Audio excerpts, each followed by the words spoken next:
美国、日本、印度、澳大利亚四方伙伴机制首次在华盛顿举行面对面的元首峰会。身为主人的拜登和即将卸任的日本首相菅义伟、印度总理莫迪以及澳大利亚总理莫里森一起亮相，发出一个明确信号：我们是有共同世界观与愿景的民主伙伴，要为开放的印太推动许多积极议程。我们这4大民主国家有悠久的合作历史，我们知道如何完成任务，也正起身面对挑战。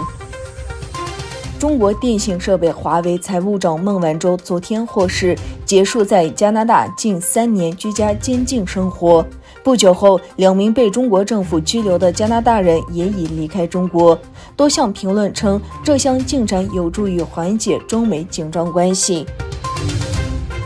挪威政府宣布，从周6开始，挪威将取消所有与中国病毒疫情相关的限制措施，加入到越来越多的已取消疫情防控措施国家和地区的行列中。根据挪威公共卫生研究所的数据，该国目前大约有67%的人口已经完全接种了疫苗。委内瑞拉政府和反对派原定于周5在墨西哥恢复的第3轮会谈，因总统马杜罗的代表缺席而被推迟。委内瑞拉官方没有解释迟到原因。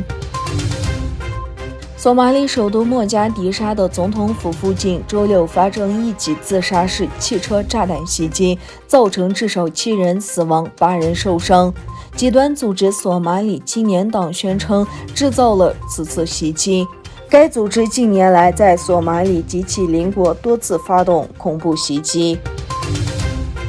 德国今天举行联邦议会选举，胜出者将从安格拉·默克尔手中接过的不仅是总理权杖，还有一个刻下他16年执政烙印的德国。这个权力交接标志着持续了16年的默克尔时代结束。